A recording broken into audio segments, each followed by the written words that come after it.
आप सभी का स्वागत है हमारे YouTube channel story telling with बानी एंड पूजन पर। और आज हम आपके लिए हेलो चार्ली नाम की एक फिल्म की कहानी और उसका रिव्यू लेकर आए हैं। ये फिल्म 9 अप्रैल 2021 को Amazon प्राइम पर रिलीज हुई है और इस फिल्म को IMDb पे 4.1 रेटिंग मिले हैं आउट ऑफ 10। ये एक कॉमेडी फिल्म है और इसे 67% लोगों ने लाइक किया है। इस फिल्म में आपको आदर जैन और जैकी श्रॉफ मुख्य भूमिकाओं में नजर आएंगे।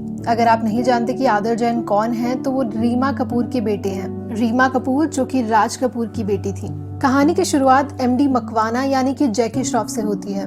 जैकी श्रॉफ इस फिल्म में तकरीबन विजय माल्या का रोल निभा रहे हैं, जिन्होंने बैंक से ढेर सारा कर्ज लिया है। अब उनकी माली हालत ऐसी नहीं है कि वो इस कर्ज को चुका सके, इसलिए वो देश छोड़कर भाग रहे हैं। तो वहीं दूसरी तरफ हम देखते हैं चिराग रस्तोगी यानी कि चार्ली को, जिसकी भूमिका आदर जैन ने निभाई है। चार्ली इंदौर से मुंबई अपने मामा करसन भाई पटेल के पास आया है, जो कि मुंबई में रहता है। चार्ली के पिता ने बहुत सारा कर्ज लेकर रखा था, जिसे चुकाने के लिए अब चार्ली को काम करना होगा। चार्ली के कैरेक्टर को बहुत ज्यादा फनी और काफी ज्यादा बेवकूफ दिखाया गया है। इस बात का अंदाजा हम इस बात से लगा सकते हैं कि चार्ली जब भी कोई अलग जॉब करता है तभी वो उसमें कुछ ना कुछ गड़बड़ कर देता है। जैसे कि जब चार्ली ड्राइवर की नौकरी करता है तो गाड़ियों के एक्सीडेंट कर देता है, वेटर बनता है तो डिशेस तोड़ता रहता है। तो वहीं दूसरी तरफ जब चार्ली पिज्जा डिलीवरी बॉय की जॉब करने की कोशिश करता है तो वो वहाँ भी हर बार पिज्जा 30 मिनट के बाद ही डिलीवर करता है। उसकी हरकतों से तंग आकर एक दिन उस कैफेटेरिया का मालिक उसे वहाँ से निकालने की कोशिश करता है, जिस पर कि चार्ली उससे बार बार एक लास्ट चांस की डिमांड करता है।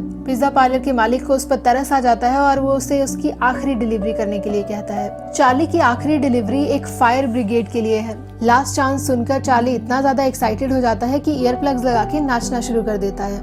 इसी दौरान शेफ चार्ली को इस बात के लिए आवाज लगाता है कि उसे ओवन स्विच ऑफ करना है, लेकिन चार्ली ने म्यूजिक इतना लाउड किया हुआ है कि उसे ये बात सुनाई ही नहीं देती। जैसे ही पिज्जा रेडी होता है, चार्ली पिज्जा उठाकर वो फायर ब्रिगेड को डिलीवर करने के लिए चला जाता है, लेकिन वहाँ भी वो आदत के अनुसार लेट पहुँचता है, जिसकी वजह से कि फायर ब्रिगेड वाले वहाँ से चले जाते हैं। चार्ली अपनी जॉब बचाने के लिए भरसक कोशिश करता है कि वो फायर ब्रिगेड वालों को रोक ले। इसी कोशिश के दौरान चार्ली पुलिस की जीप और फायर ब्रिगेड की गाड़ी का एक्सीडेंट करवा देता है। ये पुलिस की वही गाड़ी है जिसमें कि MD मकवाना को गिरफ्तार करके ले जाया जा रहा था। लेकिन जैसे ही पुलिस की गाड़ी और फायर ब्रिगेड का एक्सीडेंट होता है, MD मकवाना सबको बेवकूफ बनाकर वहां से फरार हो जाता है। चार्ली जब अपने कैफे वापस पहुंचता है तो उसे दिखाई देता है कि आग और कहीं नहीं बल्कि पिंटोज कैफे में ही लगी थी, जहां वो जॉब कर रहा था। चार्ली के आते ही शेफ उसे डांटना शुरू कर देता है कि उसने ओवन स्विच ऑफ नहीं किया, क्योंकि इसी की वजह से आग लगी थी। इसी के साथ साथ कैफे का मालिक टीवी पर ये न्यूज देख लेता है कि चार्ली की ही वजह से पुलिस की जीप और फायर ब्रिगेड का एक्सीडेंट हुआ था, और जैसे ही उन्हें ये पता चलता है वो चार्ली को जॉब से निकाल देते हैं। MD मकवाना पुलिस की गिरफ्त से भागने के बाद मोना से बात करता है। मोना जो कि उसकी पुरानी दोस्त है, वो मोना से देश छोड़कर भागने के लिए मदद मांगता है, जिस पर कि मोना उसे ये एडवाइस करती है कि उसे दीव के दशहरे में गोरिल्ला की ड्रेस में भागना चाहिए। ऐसा करने से ये होगा कि गोरिल्ला की ड्रेस में उसे कोई भी नहीं पहचान पाएगा और वो सारे के सारे टोल तोड़कर वहाँ से आसानी से निकल सकता है। चार्ली का मामा करसन भाई भी एक छकड़ा चैंपियनशिप के लिए अपने गांव चला जाता है और साथ ही वो अपना गिरनार टेम्पो उसके पास छोड़ जाता है। चार्ली को इस चीज के लिए स्ट्रिक्ट इंस्ट्रक्शंस दी जाती हैं कि वो टेम्पो को हाथ तक नहीं लगाएगा, लेकिन वो अपने मामा की एक नहीं सुनता। मकवाना इस बात के लिए मान जाता है कि वो गोरिल्ला की ड्रेस में वहाँ से भागेगा, इसीलिए मोना ऐसे एक ड्राइवर को ढूंढती है जो कि ये काम कर सके। चार्ली गोरिल्ला बने जैकी श्रॉफ को दीव के दशहरे तक लेकर जाने के लिए तैयार हो जाता है, और ये पूरी की पूरी फिल्म उसी एक जर्नी के बारे में है। जब आप इस पूरी फिल्म का पहला सीन देखोगे और चार्ली को बात करते हुए सुनोगे तो आपको लगेगा कि आप अजब प्रेम की गजब कहानी के रणबीर कपूर को देख रहे हो। एक एक सीन, मेकअप, डायलॉग सब उसी तरह से बनाया गया है जैसे कि रणबीर कपूर अजब प्रेम की गजब कहानी में थे।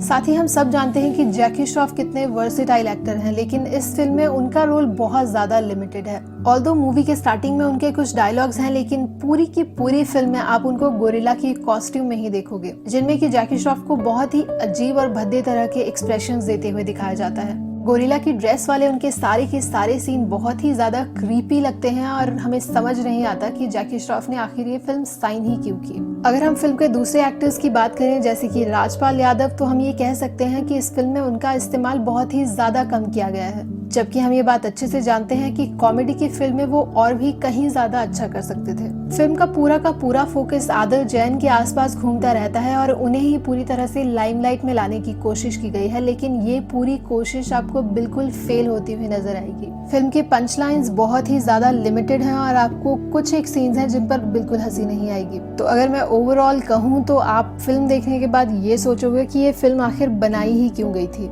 इस फिल्म को एक बार देखने के बाद जब मैंने रिव्यू के लिए दोबारा देखने की कोशिश की तो मेरे मन में बस एक ही सवाल था कि यार मुझे ये फिल्म दोबारा नहीं देखनी है प्लीज। तो अगर मैं इन शॉर्ट कहूँ तो इस फिल्म के लिए 4.1 रेटिंग भी बहुत ज़्यादा है। IMDb पे इसे 2 रेटिंग मिलनी चाहिए आउट ऑफ 10। मेरी तरफ से ये फिल्म वन टाइम वॉच भी नहीं है, लेकिन अगर आपको इंडियन कॉमेडी मूवीज पसंद आती हैं और आपको लेम जोक्स पसंद हैं then please go and watch this movie. So thank you so much. अगर आपको हमारी वीडियोस पसंद आती हैं और आपको हमारा कहानी सुनाने का स्टाइल पसंद आता है, please do subscribe to our channel and stay connected. Thank you so much.